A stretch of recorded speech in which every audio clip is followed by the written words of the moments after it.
this morning have disappeared. And if Jason, who is on camera this afternoon, pans across, apologize for that, there appears to be some technical bugs that have crawled into our network and are causing trouble with us. So the tech fundies in Cape Town are working on it and relaying that information to Alex, and hopefully it won't be before we can provide you guys with some pictures of what we are seeing. Myself and Jason will stay put because it is a beautiful spot that we are waiting in here, and I would like to show you the beautiful view we are enjoying.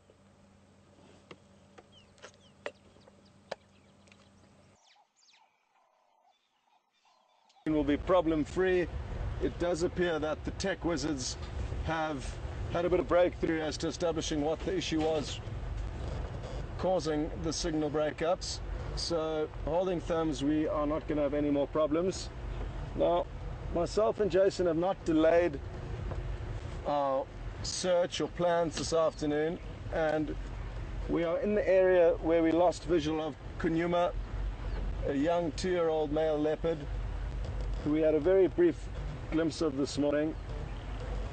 And drive back into that area and circle the block of vegetation that the roads in that area encompass, and hope to find some sign of the animal, be it the tracks or alarm calls from various animals that may lead you to inspect an area a little bit closer.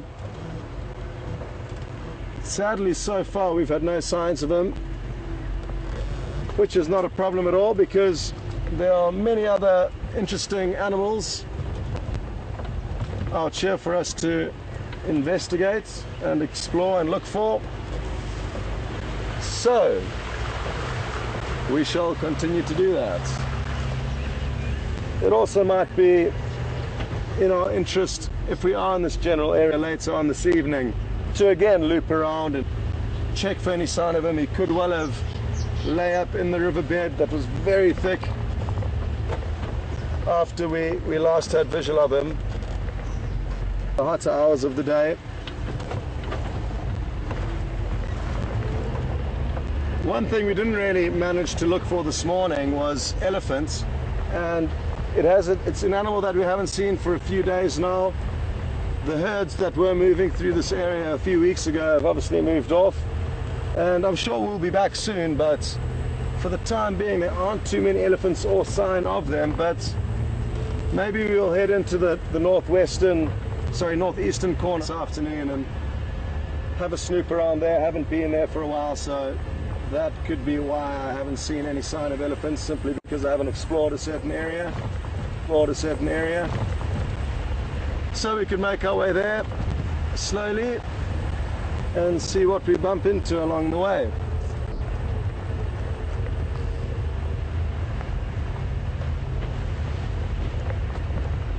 If any of you are joining for the first time, welcome on board. It's a pleasure to have you here with us, myself and Jason. Jason's on camera and Alex is in the control room this afternoon. And I'm not sure how much of the initial transmission actually came through to you, so I may be recapping a few things, but it is an interactive safari, so if you'd like to ask questions to us at any stage, please do. And to do that, it's hashtag Safari Live on Twitter and questions at WildEarthTV on email.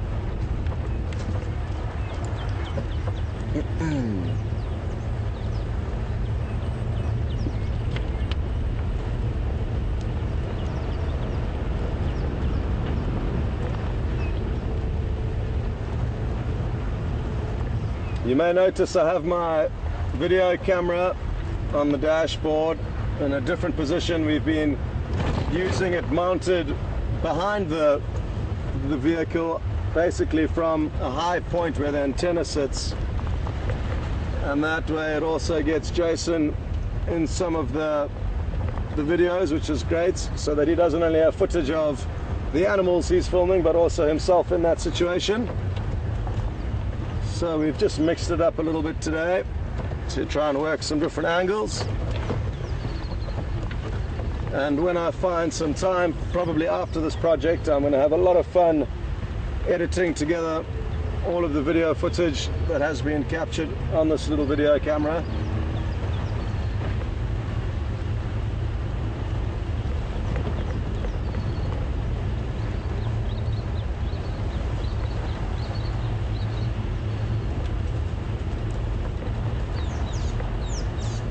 We're going to slowly make our way to Twin Dams, a small dam where I'm hoping to find some animals seeking refuge in the heat of the day. So that is going to be our first destination we aim to get to.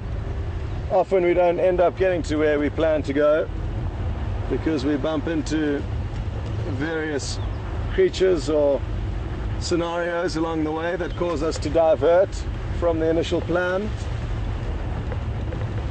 There's also a red-billed hornbill's nest at Twin Dams that I haven't had a look at for a few days, so it'll be good to monitor any progress on that nest. Last time we looked, the female was still in the nest, and hard to tell whether or not she... Where should I go now? Let's go this way. Hard to tell whether or not she was still incubating the eggs or if indeed they had hatched, but at some point she will, once the eggs have hatched and she's looked after them for a few days, possibly 10 days to 2 weeks, she'll break herself out of this cavity in the tree that she's concealed herself in with excrements, creating only a small coin slot for the male to deposit the food into. And it'll be interesting to see when she does break out of this nest and then help the male in continuing to raise the chicks. So that is something small yet interesting to look forward to.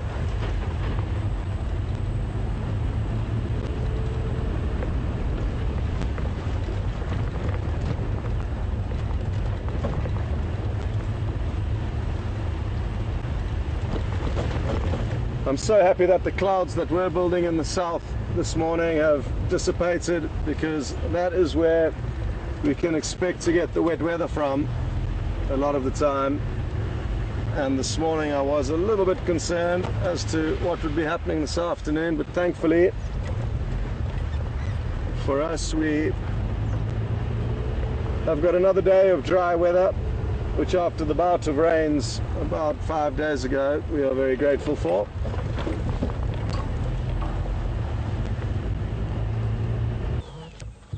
So there's two Birchall starlings flittering about this leadwood tree, and I initially...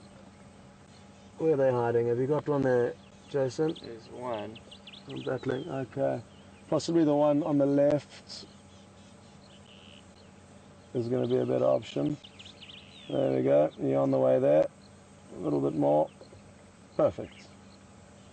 So sadly you cannot see the beautiful blue iridescence as it's sitting in the shade, but they flew to a small crack in the fork of this tree that I thought could well be a nest of theirs, but they're not wanting to show us any of their secrets this afternoon, so we will continue on.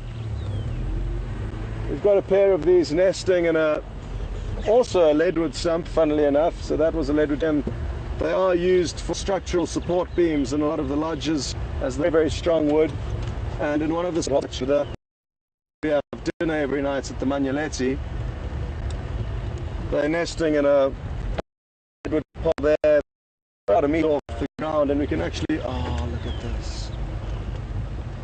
This is incredible. Folks, we're just thinking about wanting to see an elephant, so I'm just going to try and get out of the road for him so he can walk past us. And he's in must. I can see a stream of water dripping from his penis. So I'm going to have to keep an eye on him because he may be aggressive, but let's see what happens here.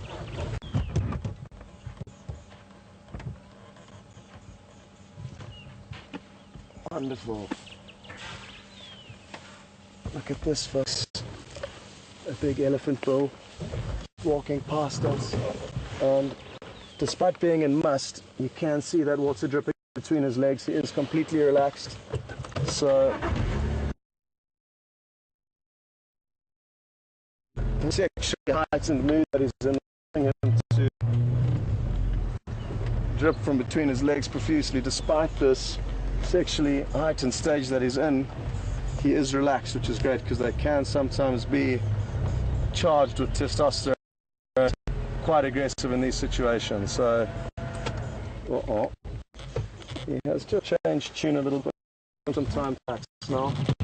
So bear with us, and hopefully he will continue to tolerate our presence here.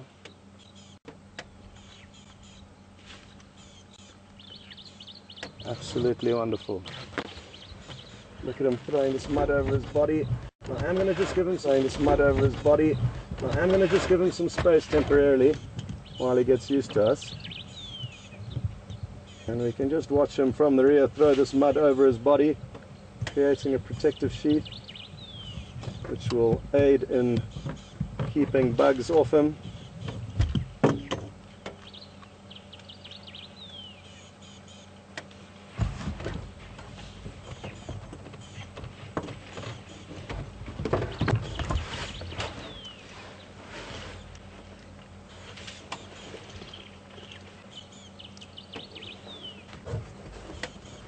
Okay, it's going to allow us to get a better angle on him, because that wasn't the best angle possible. What a beautiful big elephant bull, and you're just so glad to see.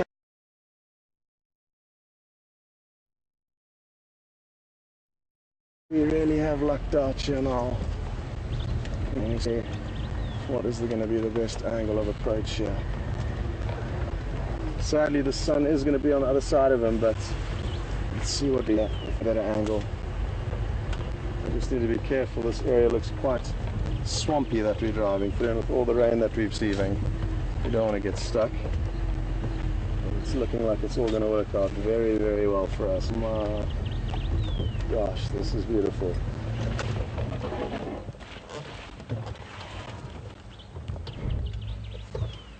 Now you'll notice we will continue to use his feet to kick up the mud and really create a thick slush of mud that is not very watery, that we're hoping to cake his body in a layer of mud that will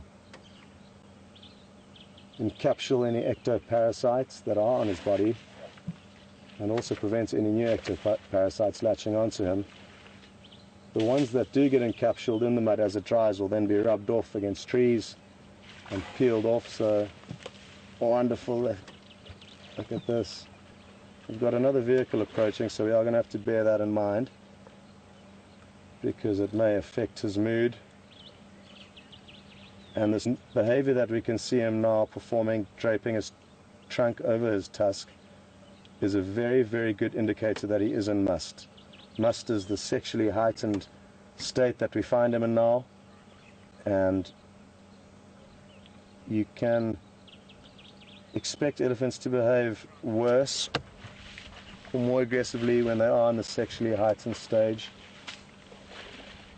But thankfully, this individual is absolutely relaxed with us for now, and he is a beautiful, beautiful specimen.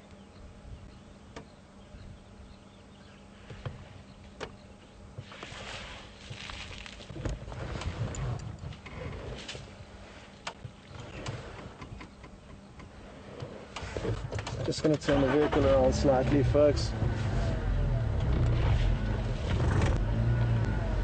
just to make a small pathway for him to leave if and when he does want to leave, because we don't want to be in his way.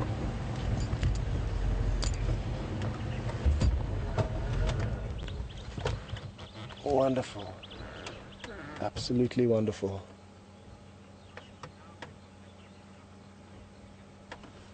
Sorry, Jason's giving me sign language to get out of the shot. Apologies, folks, if you saw my head getting in the way of this beautiful sight here.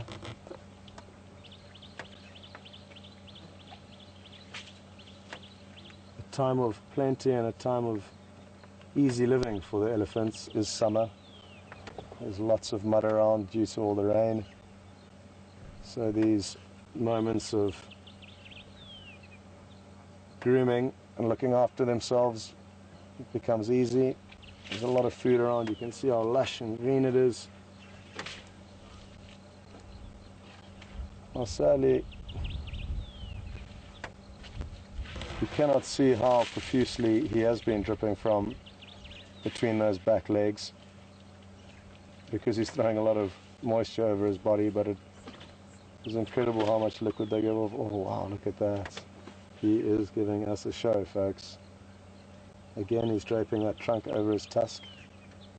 A good signal that if we had have come around a corner and not seen the water dripping or the liquid dripping from between his legs, which was the initial indicator that I picked up, but if he was walking around a corner, or we came around a corner and we saw an elephant with his trunk draped over its tusk like that, we would certainly pay close attention to the fact that it could be in must. And it's a strange behavioral trait that they do. You wonder why they're more likely to do it when they're in must. I'm not sure.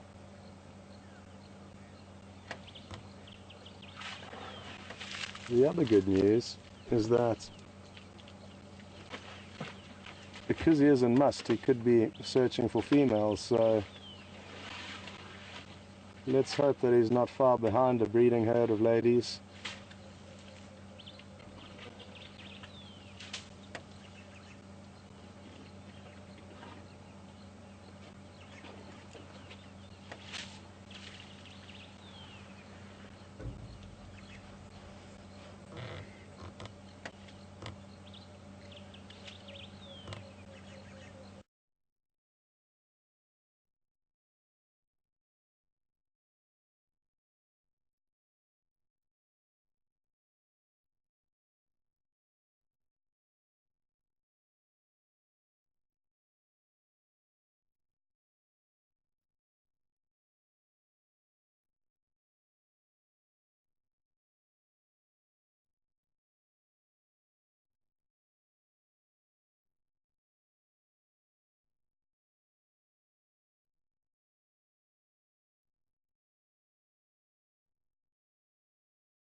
We left him to head back to camp, and we are going back in the area where he was last seen, but I'm sure he would have moved off by now. But that's not a problem. We can continue with our initial plan to get to Twin Dams and have a look what's going on there and see what happens thereafter. Jason is on camera this afternoon for any of you that have just joined.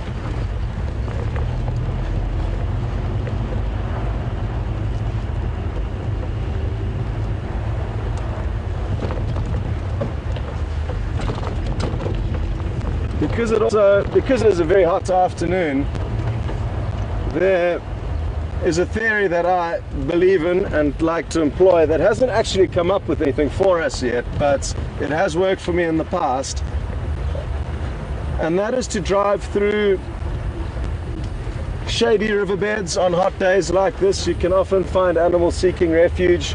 It's a low-lying area, and full sand is often a good refuge to find animals like leopards, so we will mere way bed that will actually flow in the season, but thankfully now we can still drive down it, and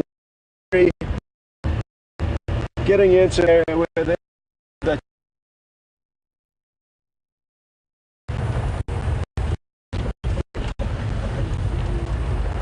you can actually smell the musty smell from where the elephant walked down this road initially,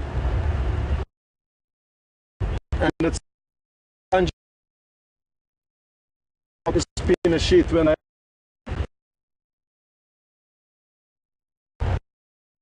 you can smell that on the road, which, if we didn't know about the elephant, that he had indeed walked down here.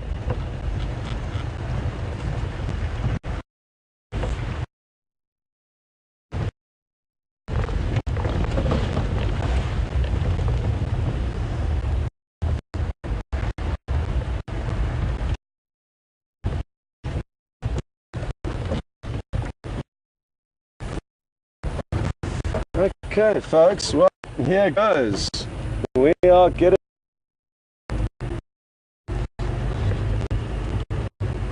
There's just something about these riverbeds that really need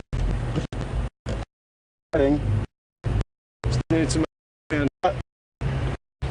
made it fit into that low hanging part.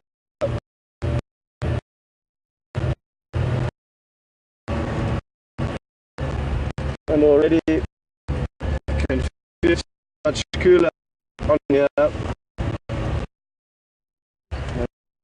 get that tree, shade as you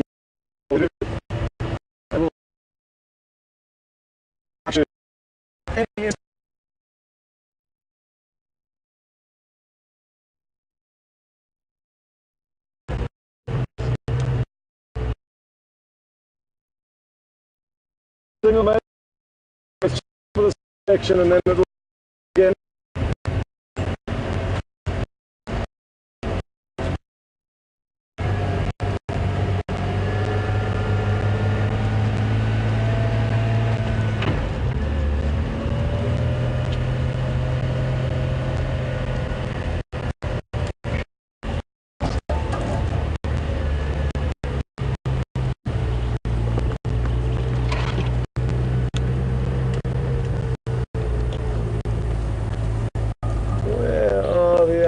Hiding today.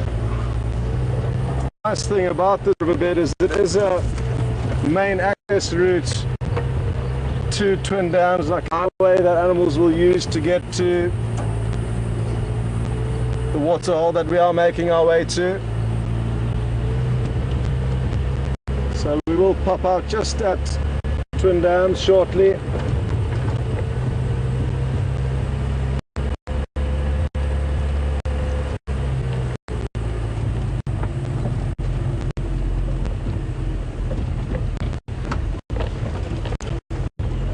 Imagine coming around one of these beautiful corners and let the line down, and it should be absolutely cool.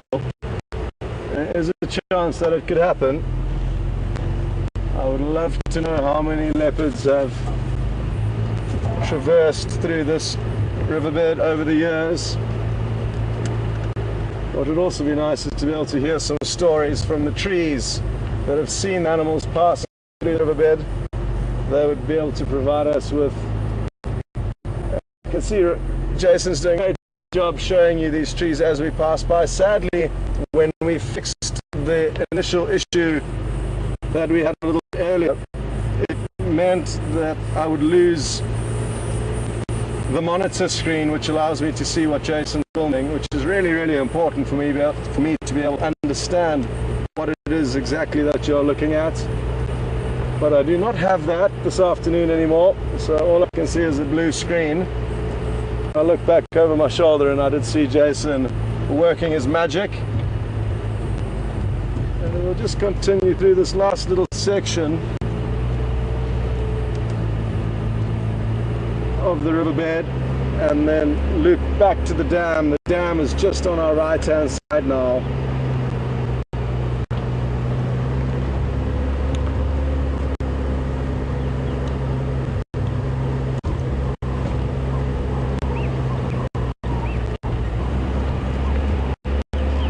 And nobody has driven here since the last rains, which is beautiful. You can see there's no vehicle tracks. So we are the first people through here since the last heavy rains. I can see tracks of animals that have passed through here. Difficult to tell in the soft sand because you don't get any definition.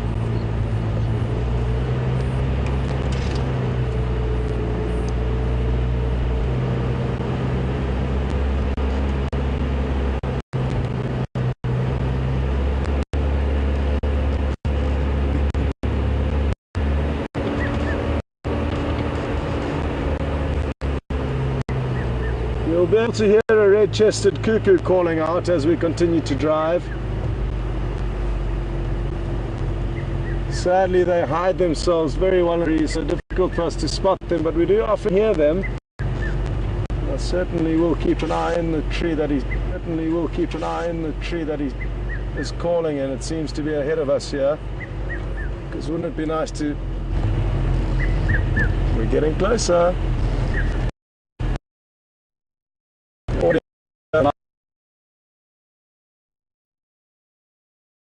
And louder as we inch forward.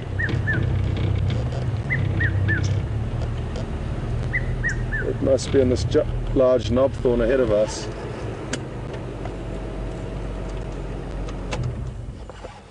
But where in this massive tree is it hiding? It's a fairly decent sized bird, about the size of a dove.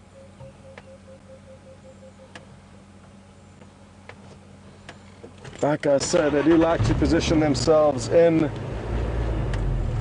areas of the tree that are not easy to see. They're now hiding. We'll try from this angle. Oh, am I dreaming? I think. No, let me get my binoculars onto that. But can you see that? I think it's just a dead branch. Yeah. Oops. False alarm. What I had seen was a dead branch, and I often do that, folks. I get a bit excited and my mind contorts inanimate objects into whatever animal it is that I'm looking for.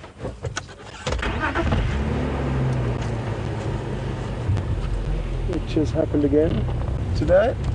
Okay, well, I hope you enjoyed that little meander through the riverbed. I found it so peaceful driving through there.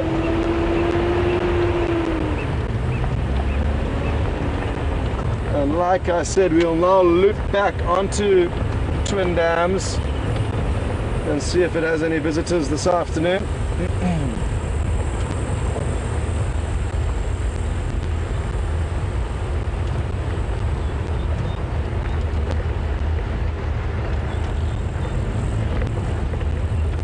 Going to get a quick update from the drive stations to see if there's anything exciting happening out there. There's a tortoise over there if you want to... Where? Behind you, just reverse it a bit. On the road? No, just next to you. Oh, awesome. It's not going anywhere, so you can take it down. Well spotted, Jason. He found a leopard for us this morning, and this afternoon the leopard tortoise, which is going to get into the best position possible, which I think will be around about here. And again, folks, I'd just like to say that I can't see what Jason's filming, but I'm sure you can see this leopard tortoise making a dash for this thicket, seeking refuge, but he may continue to power through, as even out in the open they don't have too much to worry about with that hard shell. Here he goes. Now this is a tortoise in a big rush. They usually don't move this quickly. So this is him at full sprint. Must be tiring business carrying that big heavy shell through this kind of terrain. They must be incredibly strong little animals to be able to off-road through this thick vegetation. But as you can see, he powers through with no issues. Well done, Jason. A leopard this morning, a leopard tortoise this afternoon. What will he find us next? Jason, any ideas of what you might want to find us next? I don't know, we'll see. Okay, mentions open. Sneaky. Well, you can see different tracks in the road. It will not for you to see them because of the shadow that's being cast onto the road, but if there is an area where, oh, here we go, this might work. Oof. Can you get those tracks on the right hand side, Jason? If not, just let me know again because I can't see into the monitor. Yeah. You should be able to see a big round smooth patch where the vehicle tracks no longer exist. If you try to get onto that track there on the edge of the sunlight, is that the one you're on, Jason? Yeah. Perfect. So you can see that an elephant has passed through here, and in all likelihood it is that same big bull that we saw earlier this afternoon. He did continue to head south from here towards where we found them, and we'll be able to tell. What I'm going to do is I'm going to have a look on these to see if there's any sign of moisture dripping down onto them. And sadly,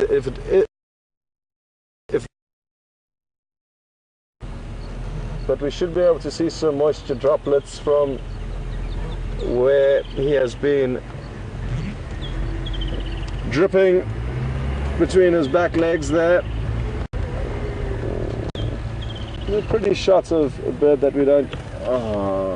there was a pretty shot before it moved off. Of a little bird called the water thick-knee. Its name has changed from Djuma, which means thick head in Afrikaans or Dutch, and it has now got the name of thick knee. So from thick head to thick knee, its name has changed. To thick knee, its name has changed.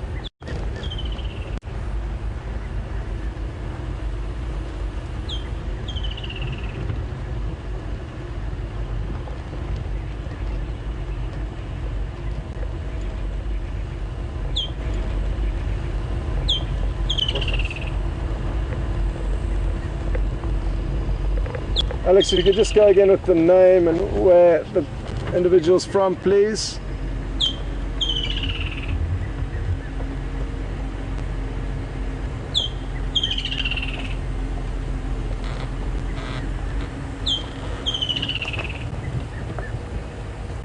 Okay, good afternoon, Kim from California. Welcome on board this afternoon's drive. Good to have you with us. Kim is just asking, what does that elephant musty smell like? And the answer to that is not an easy one. How would you describe it, Jason? Horses.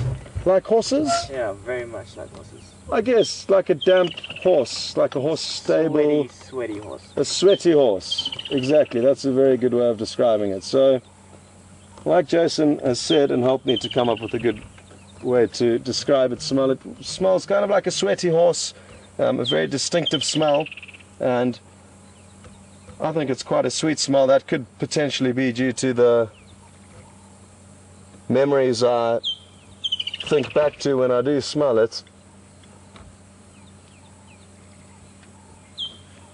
But yes, thank you for that question, Kim, and hopefully one day you'll come out here and get to smell it for yourself firsthand. That is one aspect of this experience that sadly it is very difficult to, well, impossible at this stage for us to be able to share with you the smells that we pick up as we drive through here.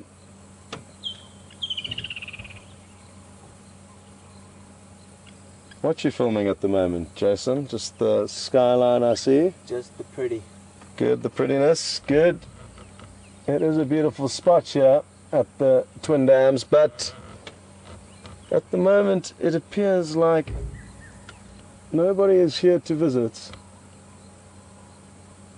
which is a pity. There's a hornbill's nest that we know of in this leadwood tree. The only problem is, as we drove past, I saw that the angle of the sun at the moment is going to make it impossible for us to show you. Or maybe let me have another look. Let me go back there and have another look and see if we can wait a few minutes for the hornbill to come back. The male, the last time he came here, the male was still feeding the female, and she was enclosed within the nest still. And he's got quite a high strike rate when he's hunting, this male, so we usually don't have to wait more than 5 minutes before he comes back with a kill. So let's give it a few moments and see if we don't get lucky.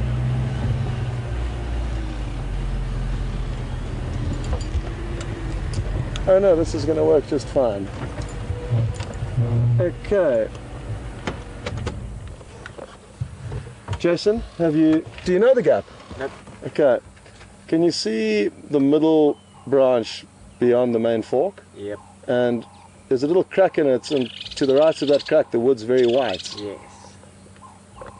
in that crack to the left of the white wood, in the middle there is where he'll deposit the kill. That's where the female is, in that crack. So even if you zoom into it now, we may see her poking a little beak out, adding excrement, making sure a little coin slot is... Oh, here he comes, here he comes. I can't see what you're filming, but you know what to do now, Jason. He has got a kill, and he's about to jump up, maybe film on that crack, and we'll see him fly up and deposit the kill. It will be brief. There we go.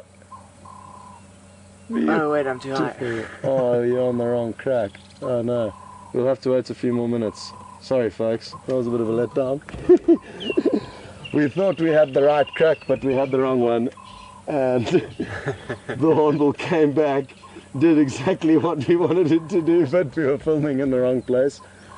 That is due to the fact that I cannot see what Jason is filming. So apologies, it's a small sacrifice to pay rather, than not broadcasting at all. So that was the move we had to do this afternoon. And like I say, it shouldn't take too long before he comes back and deposits another kill.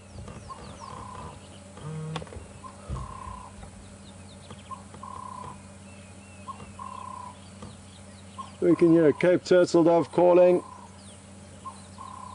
It's kind of doing an abbreviation of its regular call. Warming up the engines.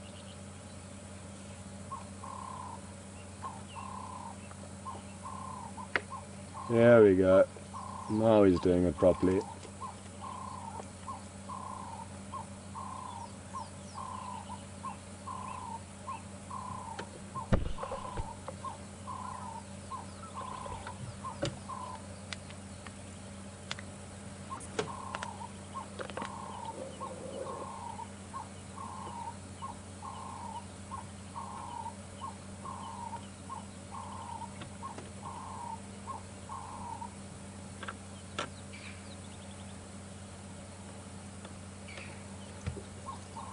It is a beautiful time of the evening now, and in the next 10 to 15 minutes it is going to cool down substantially and become really enjoyable for the last 45 minutes of the drive, just in terms of the temperature. And as you can hear, the birds are also beginning to get the evening chorus going. That's a woodlands kingfisher we can hear with the shrill call.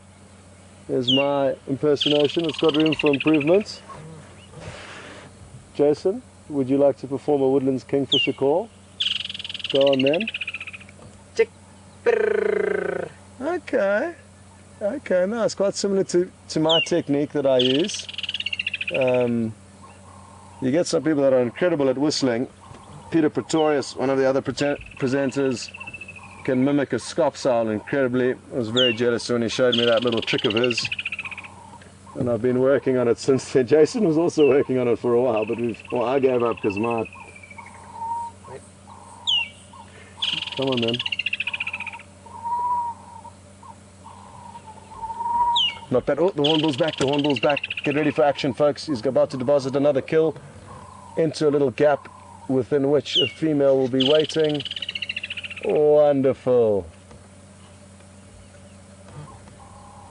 How did that go, Jason? Did you get that? Yeah. Okay, good. Well, folks, I'm glad you got to see the hornbill feeding his family. As you can see, he's making the most of the last few hours of sunlight to get as much food into his family's belly as possible. And on that note, we shall continue. Good stuff. Oh, well done. So I nearly got Jason into a buffalo thorn there, but he managed to pull off a matrix style maneuver to get out of the way. Okay, update from the Game Drive channel quickly to see what's going on. Good afternoon, stations. Any updates on?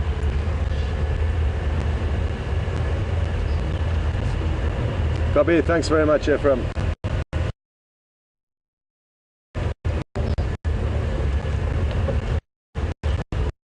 People who love the rain. Ephraim is one of them. It really is cool though, because an update, Ephraim's always the guy to be first to get onto the mic and help you out.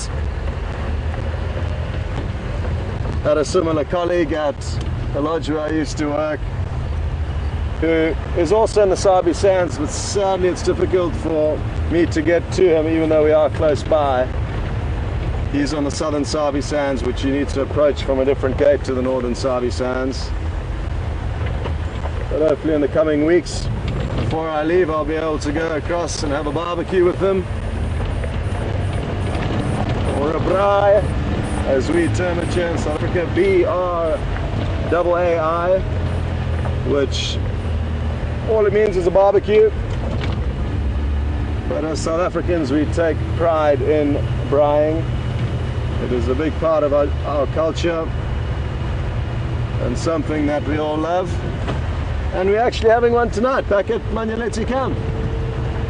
So we don't have them often, but Mark and Viam and Brian have decided to. South Africa, we take pride in braaiing. It is a big part of our culture and something that we all love. And we're having one tonight. So we don't have them often, but this evening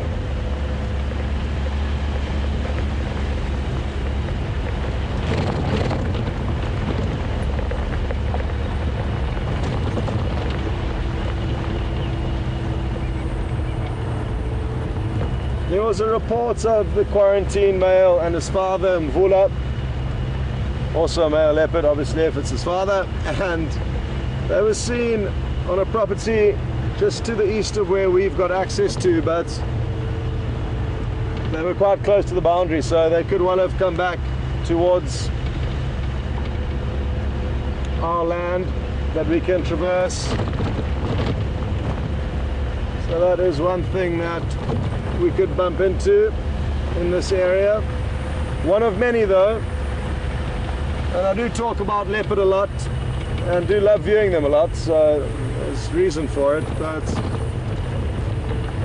it's important to understand that a lot of your drives you base around looking for predators because they are impressive and they are wonderful to watch,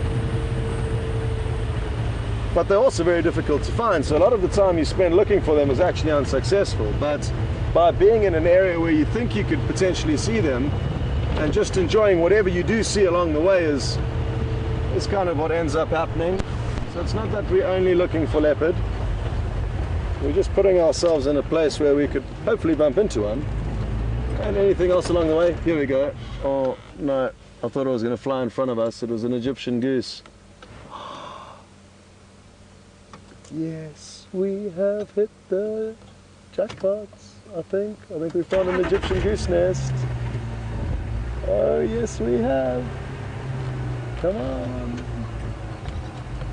I don't know how we're going to film this. I'll show this to you. Oh, you can hear they've just taken off. And I'm fairly certain they will be nesting in the fork of this tree. I can't see an actual nest. What they do is they use the fork in trees to lay their eggs into. Let's just back our way in here and see, and it's right next to a little pond, which would be a nice place for them to initially raise their chicks.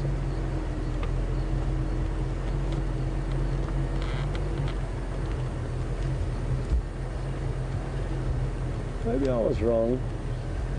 It does look like a very good crack in that fork of that tree that could potentially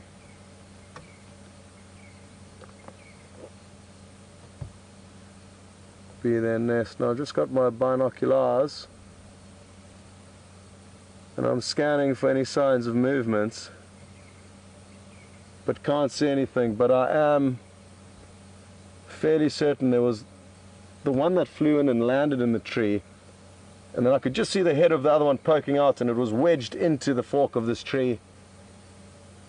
So I'm almost certain it was sitting potentially on eggs, or it would be sitting on eggs if it's still up there, because as soon as geese or duck eggs hatch, they can sustain themselves and feed themselves, or feed themselves rather. They just need the protection of their parents, so that the young chicks would actually jump off this tree, and it's a long way up there. It's probably 4 meters that they're going to jump and free fall straight down to the ground. Now they're obviously incredibly flexible and supple at that age, and technically shouldn't break or don't break many bones, otherwise they wouldn't do this kind of nesting strategy. But incredible how they are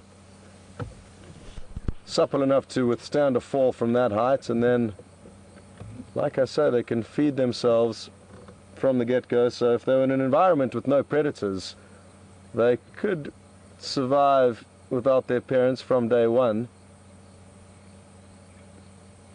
but they certainly are not in a predator-free environment here. They will have many animals that could feed on them. Wouldn't that be something else to be able to witness the chicks jumping out of the fork of this tree?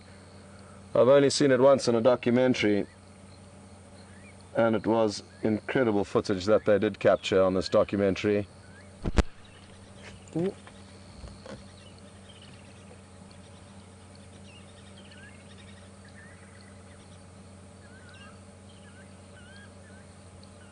I want to wait 1 or 2 more minutes, so bear with us. I'd just like to see if an adult doesn't come back. If not, Romeo's a very good tree climber, so we might just send him up there to have a quick look.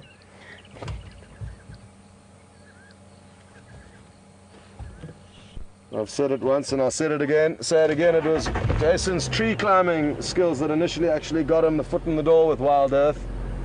Very good tree climber.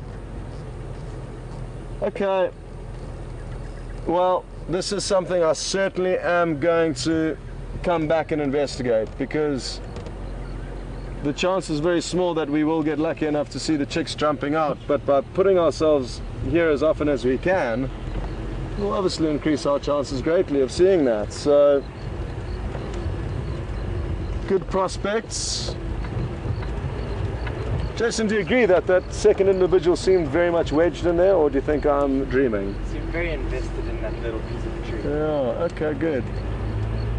I've never found an Egyptian goose nest before, so that is why I got rather excited. Initially I stopped because I was hoping that one was going to fly in front of us and Jason would be able to pan across. The light would have been beautiful coming from behind us, but it veered off and landed in this tree, which then led us to the potential clue that there could be a nest up there. The nice thing about the area we are heading up to now is that we are going to be on some higher ground, and we will be able to show you an incredible view. But I think what I might do is even just allow Jason to give you a taster of better things to come as we gain more altitude. Okay, Jason, let's see what you can get out of this.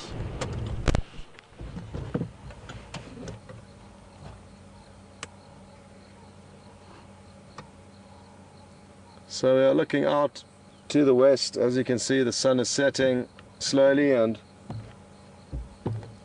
by about 20 to 7, I think, roughly, it should be completely down. So we've got another half an hour roughly before the sun sets, but then another half an hour after sunset before it does become completely dark.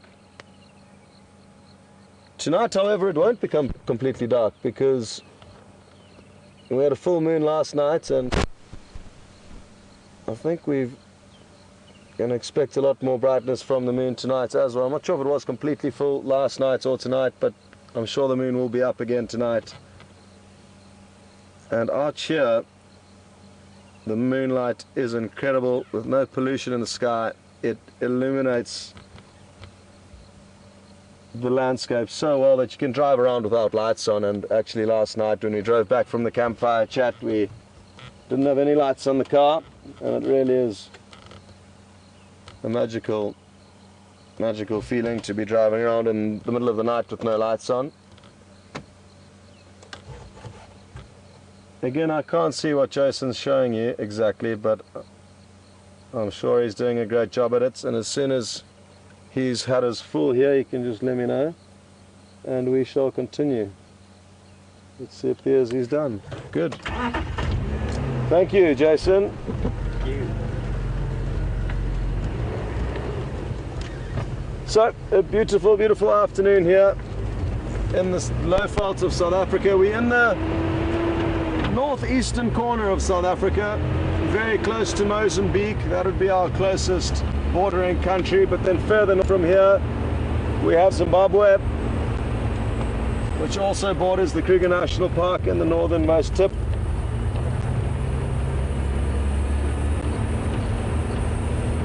And a wonderful thought that animals can pass from exactly where we are this very second all the way hundreds of miles into another country, into Mozambique and into another country, Zimbabwe. And the bigger our ecosystem, the better, the less human intervention is required. So the Kruger National Park, or the Greater Kruger National Park, is a great example of a wonderful working ecosystem. And we can be very, very happy that some people had the foresight to proclaim this area as a nature reserve, as it would be terrible to think of South Africa without this incredible park.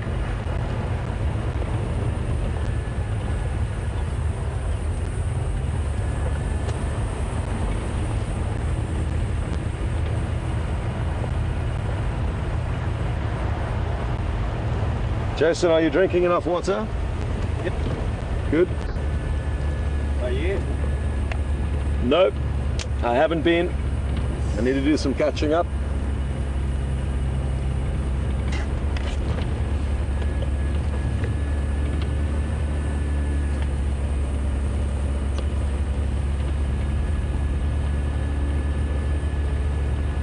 It's a strange feeling that comes over me at this time of the afternoon, when, like I said, when it cools down and you just can't help but feel that there's going to be something exciting around every corner you go.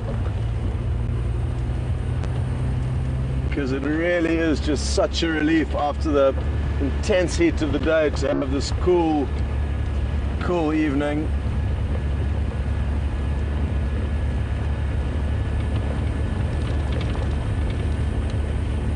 And usually in the next kind of 15 to 20 minutes, all of the people who are out here, lucky enough to be out here on safari, will stop whatever vehicle they're in, offload a cooler box with some snacks and some drinks, and they'll stretch their legs and enjoy the sunset while sipping on the drink of their choice, which is a very, very good way to start off the evening or end off the day, I think.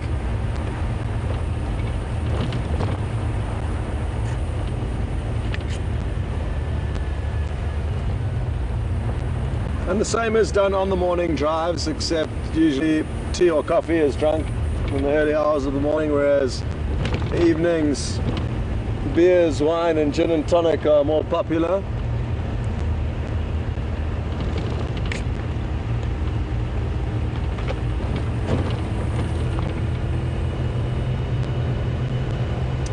Now this is the boundary road that we're driving down, our east boundary, and Mvula and Quarantine, the two leopards, a father and a son, who strangely are together. They shouldn't really be together according to the textbooks. It is interesting behavior, but I think that people assumed a lot about leopards, and that information went into textbooks because not a lot was known about them. But now a lot more is known about them, especially in this area where it's possibly one of the best places in Africa to view leopards and follow them and get to understand their habits. And what I've noticed in my time here is that you do get very strange reunions with a mother, two different litters of cubs from years apart, possibly 2 years apart. and their father all in one sighting. So the most I've ever seen together was 5, a mother, a father, a 2-year-old son and her 2 3-month-old cubs, a male and a female. Not far south from here, along the Sand River.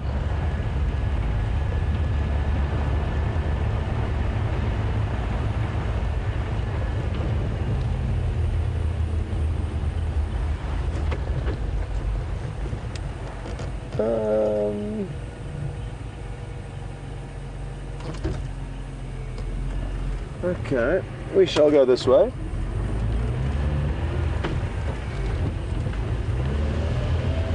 I'm aiming to try and get to Buffalo's Hook Dam, and there's 2 different ways we could have got there from that junction, but I decided to take a more windy route than that straight road that we were on.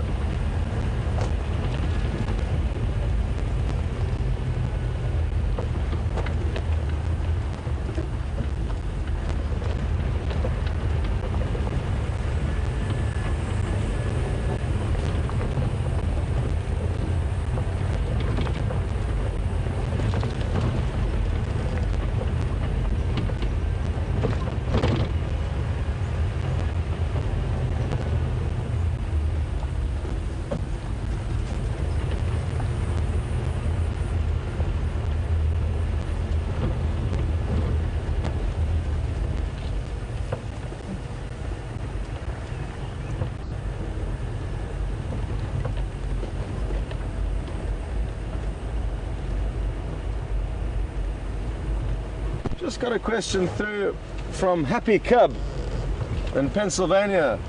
Good evening, Happy Cub, and welcome on board. Great to have you with us. Now, Happy Cub has asked whether we have any eland, which is the largest antelope we do get in the Kruger National Park and South Africa, but sadly we do not get it in this area of the Kruger National Park. Further north from here you do get eland, and they are beautiful, beautiful large antelope with occasionally vertical white stripes on them depending on where you find them, and spiraling horns, not very long, but they are part of the spiral horned antelope family along with the kudu and the nyala and bushbuck. But no, sadly we do not get them here, Happy Cub. So hopefully if we broadcast from another wilderness area in the future, there will be some eland there that we can show you. But for the next month while we are here at Djuma, it would be a miracle if we saw an eland. Thanks for that question though. At the moment I'm wondering where any of the antelope in Djuma are. I haven't seen too much this afternoon, but that's how it goes sometimes.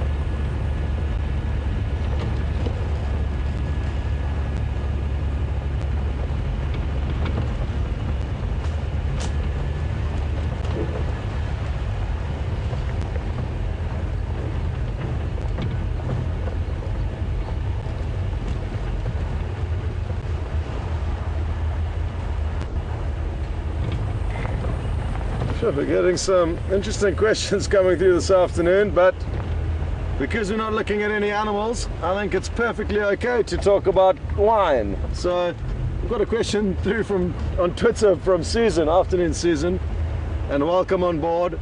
Susan was interested to know where the vineyards are in South Africa and whether any animals pay an interest to them. And the vineyards are in the Cape, the southernmost tip of Africa, and there are some beautiful, beautiful wines that do come from the Cape. Oh, just got myself slightly confused there. So the Cape is where the wine comes from.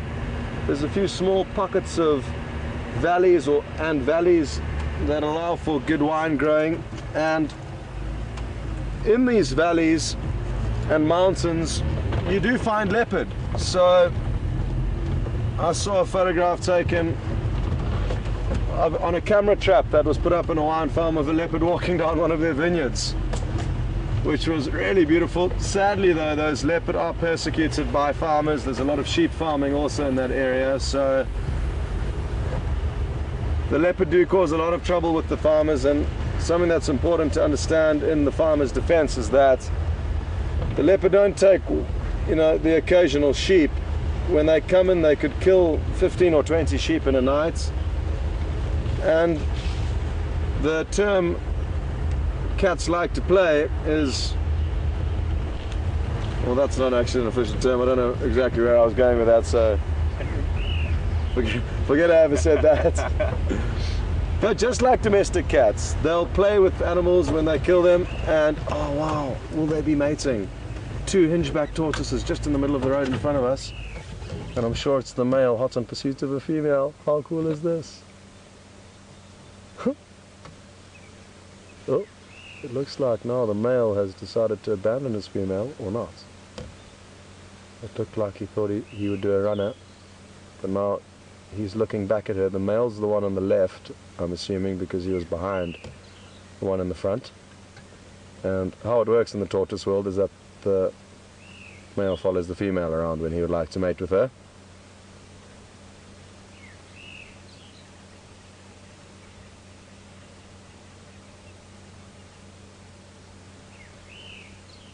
But he's abandoned his lady in the middle of the road. I thought we were going to be watching a bit of a romantic event, but it's turned into a bit of a drama. Where has he gone? I mean, it's highly unlikely that the two of them would be following one another around for company. It would be for mating. And the male decided to scurry off into the bushes as soon as the female stopped in the middle of the road. Obviously he may have been a little bit nervous about us, and now he's just left his lady alone. It looks like she's going to take this opportunity to head in the opposite direction and drop him completely, so obviously she wasn't too interested in what he was planning. I am certainly going to wait though and see if he doesn't come back chasing after her. Wouldn't that be awesome? Come on.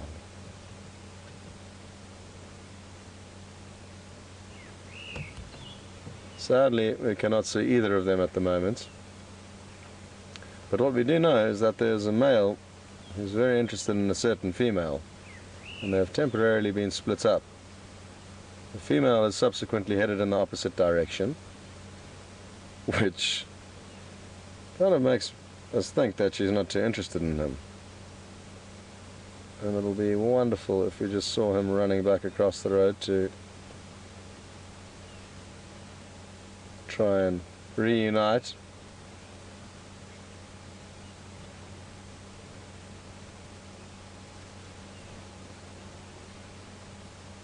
And these are different tortoise to the tortoise we saw earlier this afternoon. These are hinged back tortoise.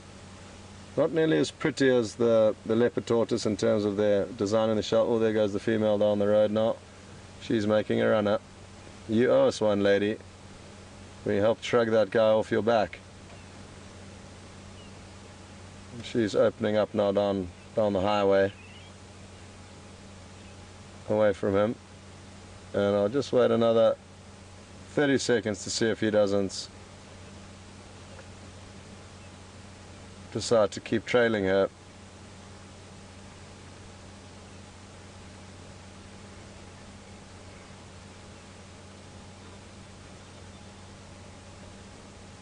It really would be magical if he did. But sadly, I think that he is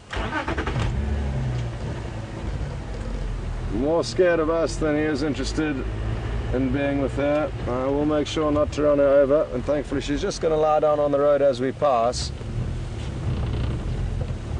And then continue with the afternoon once we've moved on. Well, that was interesting.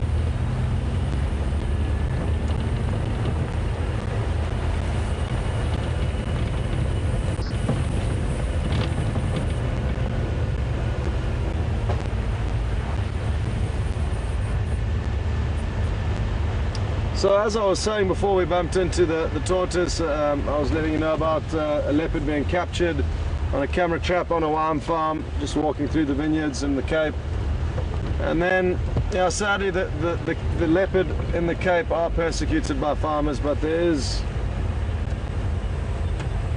reason for the farmers to be frustrated, losing huge amounts of livestock to them. But what we as humans need to do is look into solutions to allow us to try and coexist as best we can animals, as opposed to just shooting them as a solution. Sadly though, the world over, conservation is still far behind where it should be, and in most countries you go to, you find animals, doesn't matter big or small, that are under threat for various reasons. Thankfully, the world is slowly opening their eyes up to the necessity of conservation, and hopefully we will manage to swing the tables back in the animals' favor, which it certainly isn't at the moment in a lot of different places.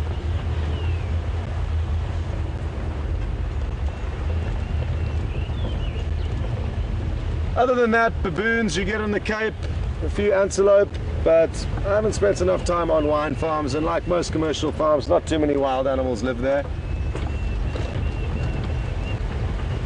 But I'm sure the grapes do have some fans out there amongst the wild animals. This is going to be beautiful.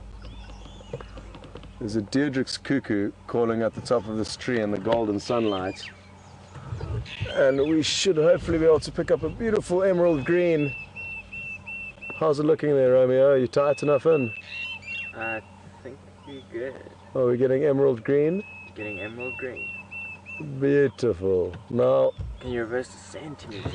I would gladly do that. Should we not go forward to get more direct sun on it? Let's go forward to get direct sunlight on it. Okay. Now, we've heard this bird calling on many a drive, and I have mentioned... Okay. Are we going to get back a bit? Wait, please.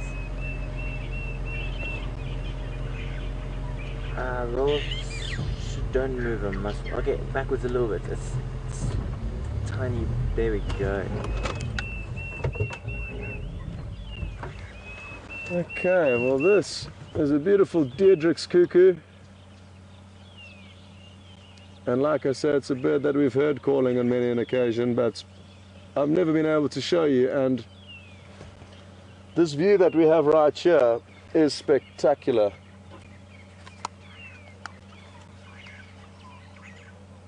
Jason's just put his headphones onto my head, so now I can hear exactly what you're picking up, and it really is wonderful to be able to hear all the audio that you can hear. And now I'm just hoping he's going to call one more time so I can hear it just as you are.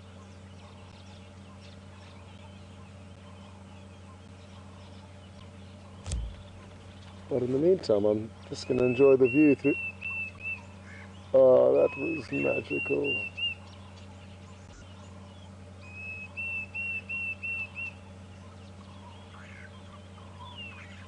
What a beautiful, beautiful bird, folks.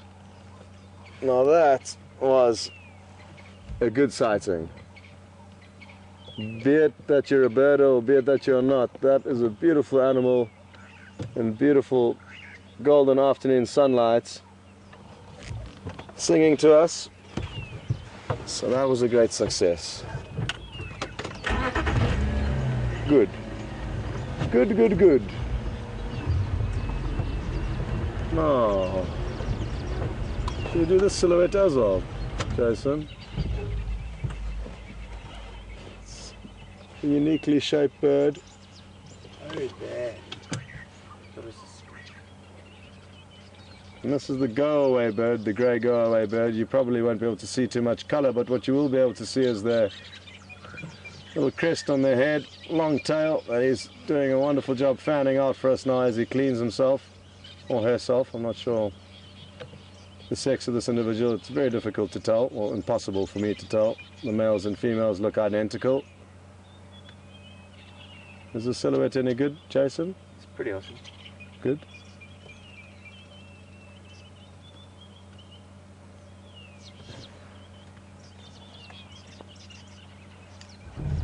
Okay, we are just going to creep a little bit further forward. We are just at the fringe of Buffalo's Hook Dam, and it appears we have a buffalo here, 2 Egyptian geese, and hippopotamus, 2 buffalo. The buffalo are going to be difficult to show from this angle, but they are. What I'm thinking, Jason, is to go around onto the other side, and that way we can. I suppose actually let me reverse. It's just let me go forward. We're gonna battle to get a good angle on them.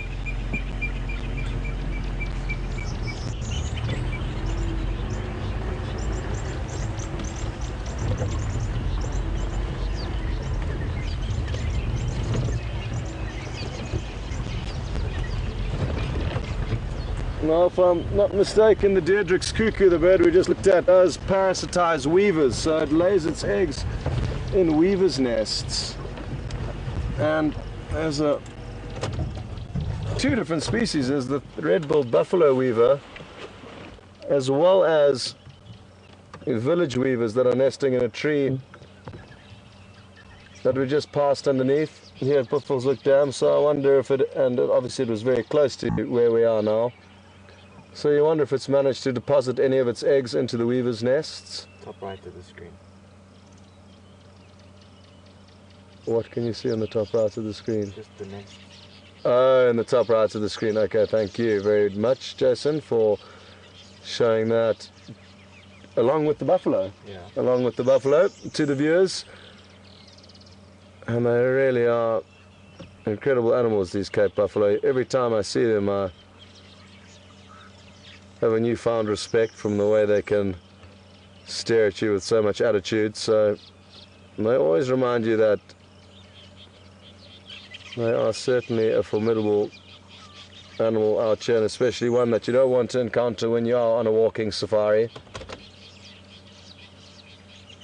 They've got short tempers and can often be one of the most dangerous animals to encounter on foot. I would consider it the most dangerous, the one I would want to encounter last. I'd have elephant and lion and leopard above it. But that is just judging from the areas that I have worked in. In different areas, different animals behave differently, and that is important to understand.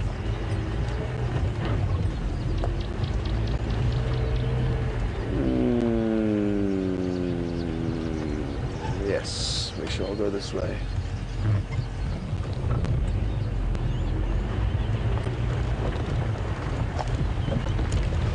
Oh. Now, to be completely honest, I have forgotten about the 3 full-bellied lion that I'm wondering whether we should go to. If we are going to go there, let's go and have one last look. There could well be some hyena activity in that area.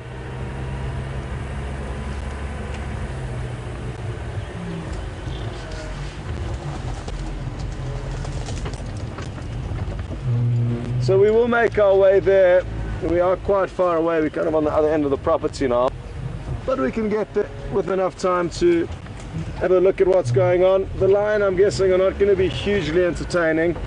They've been gorging themselves in buffalo for 3 days now. What is it, 4 days now? 3 or 4 days. And in all likelihood going to be lying down, panting heavily. Their lazy state that they're in. Just to sneak in, grab some bones, some leftovers.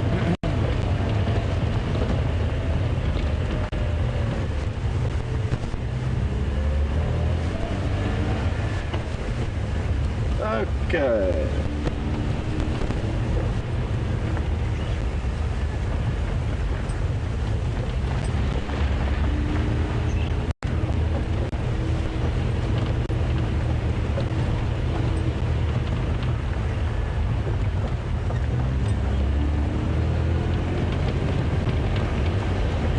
Copy that, thank you, Alex.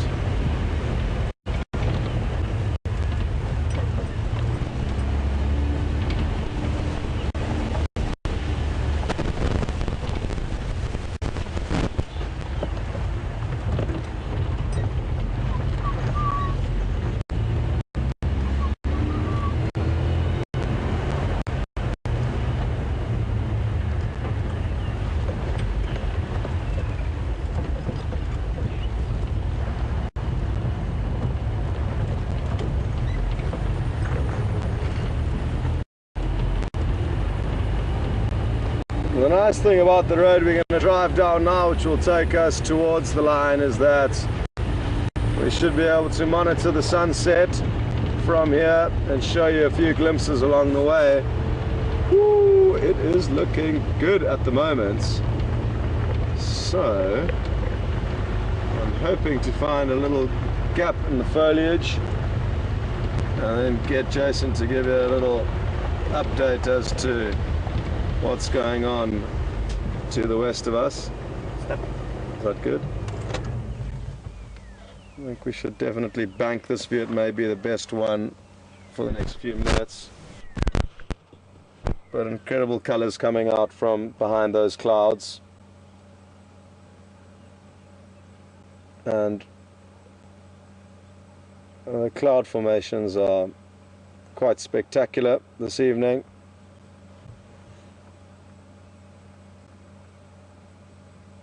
Again, folks, I can't see what Jason is filming.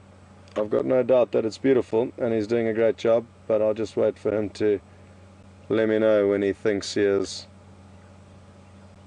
captured enough of this moment or shared enough of this moment with you. Look what we have in... Am I dreaming? No. Yes, we have hit the jackpots. There's a baby python in the road in front of us. Can you believe our luck? Oh my word. Now, for those of you that have been following these drives, I've been hoping to see a baby python or any python since the day I arrived here. And now, sitting at this beautiful sunset, I look in the road in front of me, and there it is, slowly slithering across, and you'll notice those beautiful markings. And I just wish if there was one drive the monitor was working, it was this one, so that I could see exactly how well you are seeing it. But Jason, how's it looking? Oh, come look. Okay, that's a good idea. Need to just put the handbrake up. Sorry about that. Okay.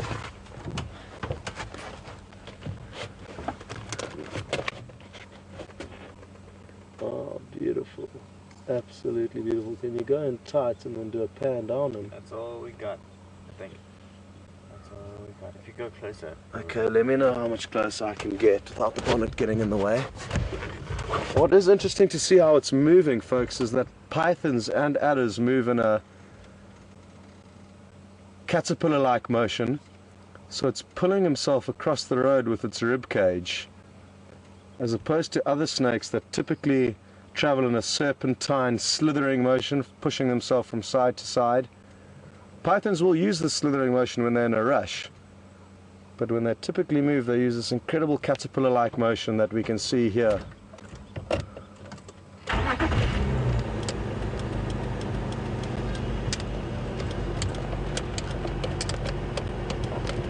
I'm just trying to get the lights to work, but then I'm gonna have to hold that in place.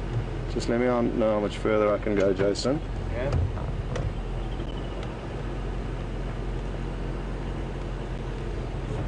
Probably there. A little bit more. Stop. Is the light helping? Yes. Beautiful, folks. This is a very, very tiny python. The smallest I think I've ever seen in my life. And how old it is, I wouldn't know, but they are born around this size. They do hatch at a very, very similar size to this. I don't know the exact hatching length that the textbooks say, but I'm guessing it's around 30 to 40 centimeters, which is what this individual is. If anybody could look that up, it would be great. The African rock python, hatchling size. And there could be more around, because like I say, I think it is a hatchling. And its mother would have incubated it in its egg, which again is very unique behavior for snakes. There's not many snakes that incubate the eggs, whereas pythons do. And this is just magical to watch. By moving slowly, it also creates a lot less attention to it. And when I initially saw it, I thought snake. And then I went back on my initial decision thinking, oh, is that a stick? Now, any bird flying over or animal in the area that could potentially eat the snake, if it continues to move this slowly, it's going to be difficult to tell that it's a snake, especially with that cryptic camouflage. I hope you can see its tongue. Can you see its tongue coming out nicely there, Jason? Yep. And that is its nose, essentially, that it's using to pick up scent. Okay, now we've hit bonnet. Okay, I'll back up a tiny bit. Can you pull in right? Hey? Can you pull in like that? Yeah.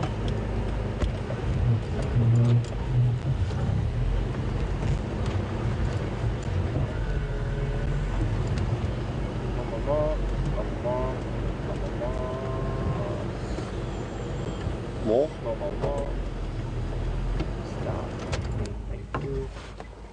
Wonderful. Should I try and get the spotlights in? This is good. There it is. Somewhere. Oh, this is so beautiful.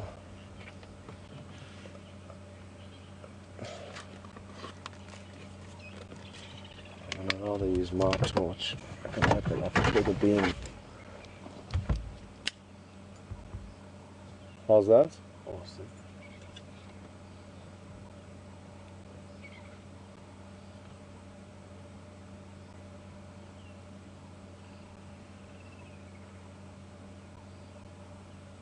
Now, something that I haven't mentioned, and which is very important, that I should have mentioned a while back, is that when this snake grows up, it could be 6 meters long.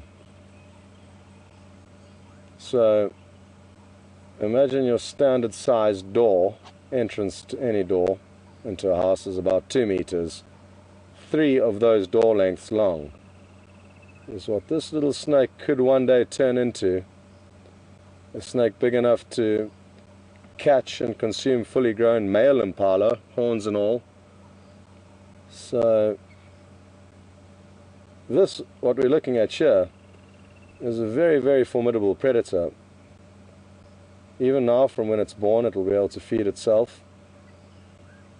But as it grows up, it's going to take bigger and bigger prey.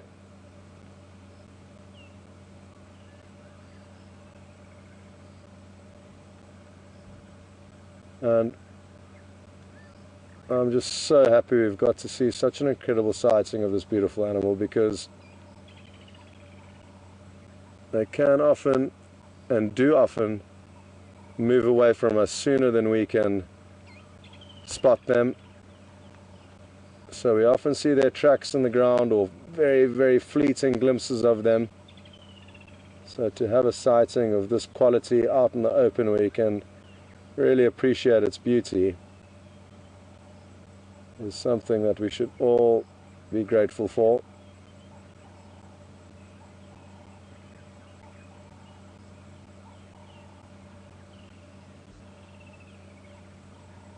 I'm just happy somebody wasn't driving this road, down this road earlier or now, because like I said, it looks so much like a branch.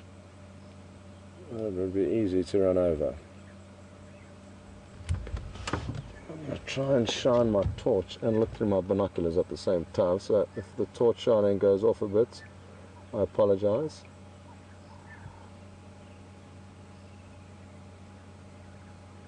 Well, thanks so much for the information that people have fed through regarding their hatching size, and like I said, I thought somewhere between 30 and 40 centimeters. The research that's come through says 35 to 45 centimeters. So this indeed, folks, is a hatchling. You would have noticed it passed over a vehicle track earlier, and if anybody screenshotted it, as it did pass over that vehicle track, a vehicle track is about 6 inches wide, so again, like I say, it's very, very close to around 35 to 45 centimeters at this length now that we're looking at it. And wouldn't it be nice to look around and see another one not far from here? I mean, snakes do grow very slowly, so it's not that it's necessarily just been born, just that it's this size, but it is a newborn. It'll take years and years to get to 6 meters in length, which it could potentially do one day. It's going to be interesting to see how the caterpillar-like motion handles this small incline, but I'm sure it's not going to be an issue in the slightest.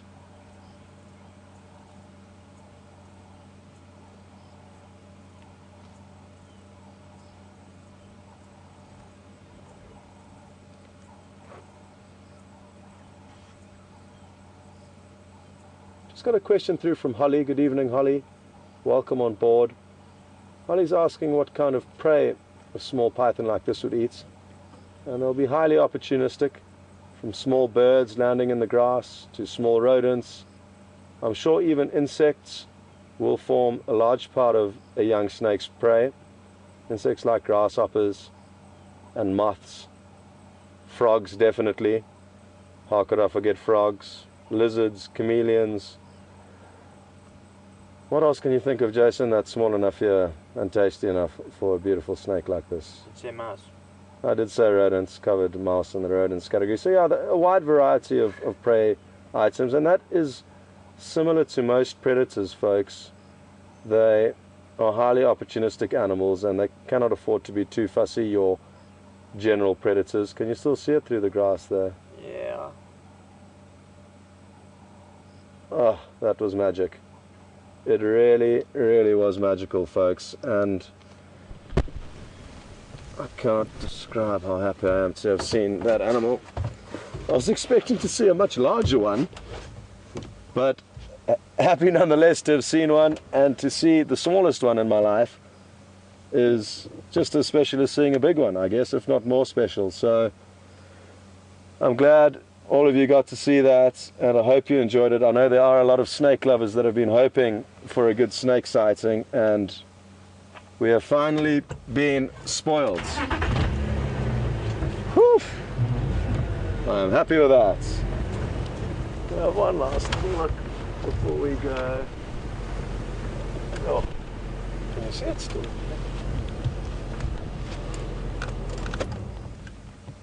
I'm glad you can. I can't see nothing. Oh, I'm looking at it, but its camouflage is so good I didn't even realize.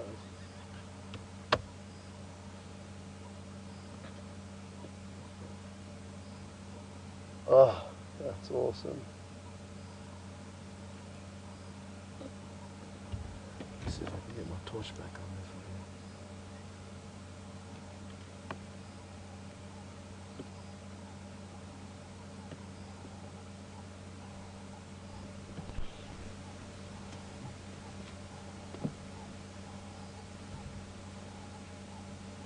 Well, occasionally 3 big male lions eating a buffalo get upstaged by a python, but it is only very occasionally, and that is what happened this evening.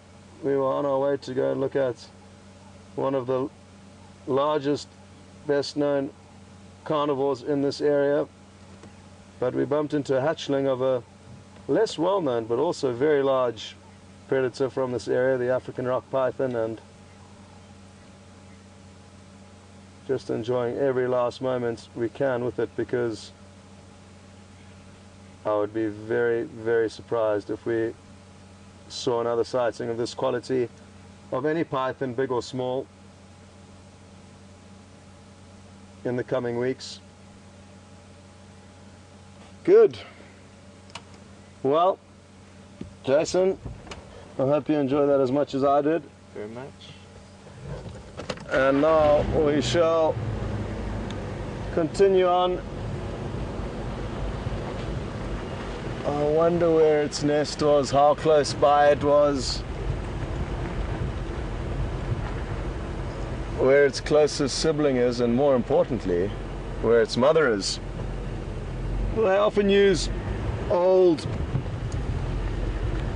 termite mounds and excavations that have been made into termite mounds as an area to incubate eggs. I'm sure cavities of trees would also be a spot where they would lay eggs and then incubate them.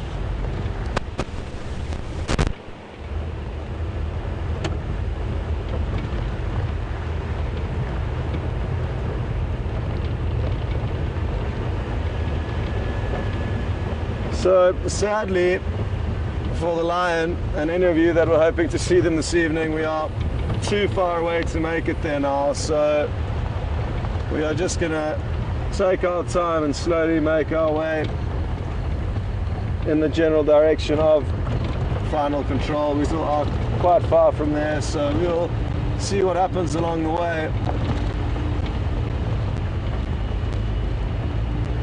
Well, that was just wonderful.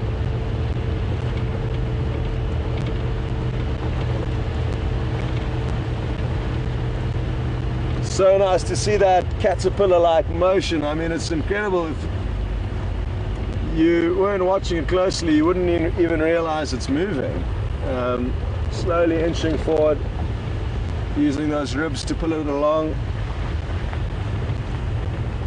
And it often catches people out when doing tracking assessments, which is an important part of getting your guiding qualifications here. Because you see this straight line through the sand, and you would never expect a snake to move like that. You always assume they do that serpentine slithering motion, but the pythons and the adders use a rectilinear or caterpillar-like motion to get themselves forward, which catches people out often. This is beautiful. These are two black-bellied bustards floating up high above the sky, possibly to get a good look at the sunset.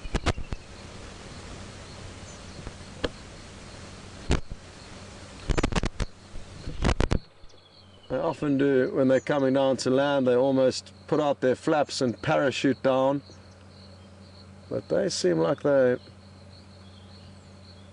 off on a long journey and not planning on landing anytime soon.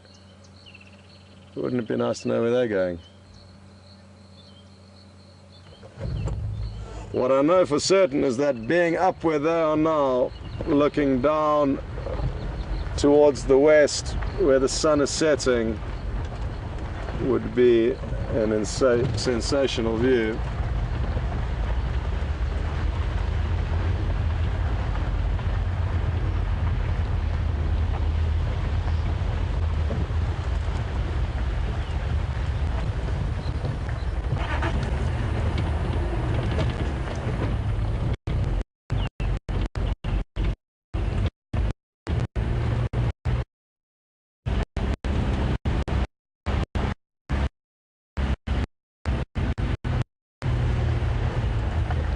It really would be so nice to be able to follow an animal like a python as closely as we can follow the predators like leopards and lions, because I certainly would. Incredibly interesting animals to be able to follow and see hunting. That is what's nice about nature, is that there are these that are less likely to allow you to see them, so that when you do see them, like them, so that when you do see them like now, you get that very special feeling. So I guess in a way, back then learning about some animals and all that makes them more you do.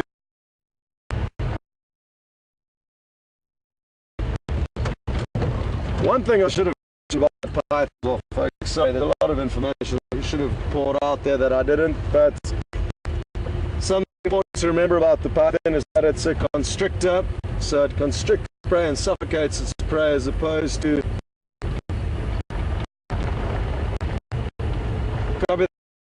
sorry, I've just got a message saying the signal's breaking up. I'm going to pause on that topic until actually lets me know that it's better.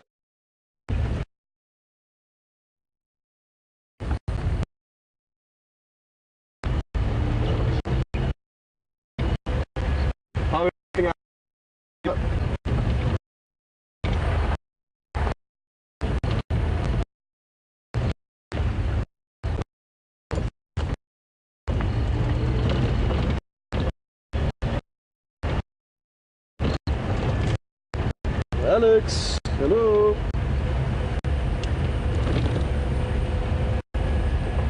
No, I was just wondering how the signal's doing.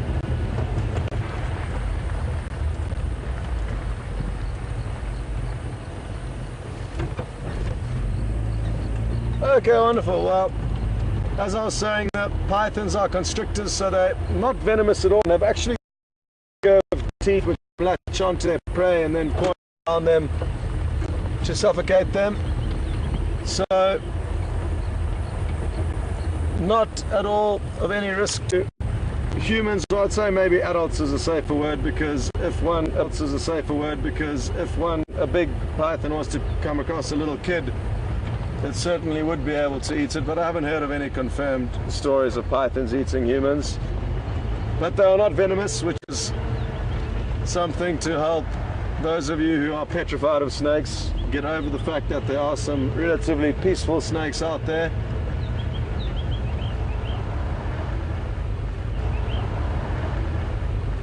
And if they do manage to latch onto you, you'll just have a series of puncture wounds and nothing else too serious to worry about. So a non-venomous snake, but despite the fact that it's non-venomous, it's still a very highly successful predator and can catch incredibly large prey. There's some baboon tracks heading down this road. Now, that is another animal that we haven't seen since we've been here, and it's not just one baboon, I'd like to say, it's a troop of baboons. And I wonder where they've decided to sleep. This big jackalberry tree on our left would be a good spot for them to think about doing it, but let's see if there's anybody home. Potentially they were just heading down to the dam to have a look around. And we've got a game view here. Good evening. Very good, how are you doing? Good. Cool, cool. Lovely, had a good drive. We just saw an African rock python that was about this long, only 30-40 centimeters. Yes, just crossing the road slowly in front of us, so that was really cool. And then an Ellie bull earlier on. Okay. Other than that, just a few little small bits and pieces. Have you seen the lion? We're going to go to them, but we're running out of time. We've only got a few more minutes of broadcasting. Okay. Okay, cool. Okay, good. Well, I'm glad you got to see them, and we will see you later. Yeah. Okay, have a good afternoon.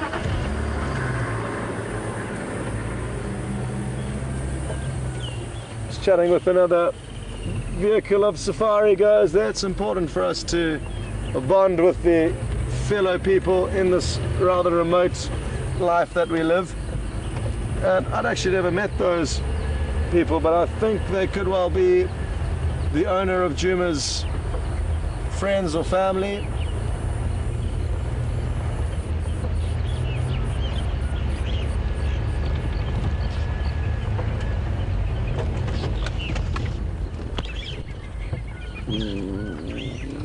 Sorry, I saw Jason did try his best. Did you get that at all? Yep. Okay, there was two fork-tailed drongos that chased off Wahlberg's eagle.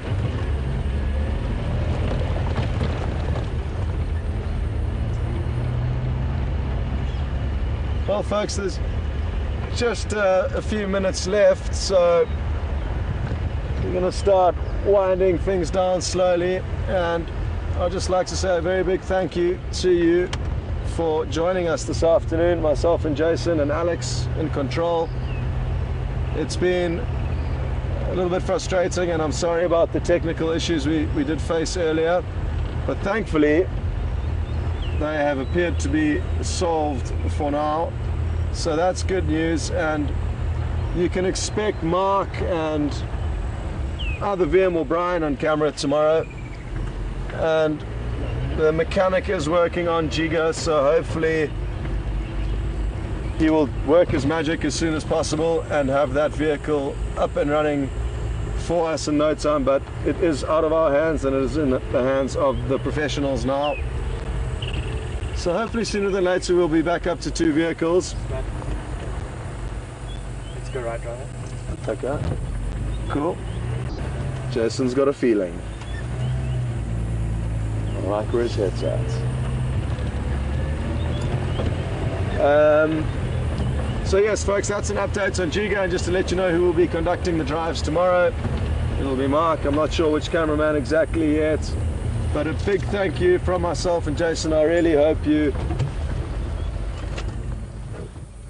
enjoyed the drive and are now going to enjoy this incredible sunset that Jason's panned across to show you.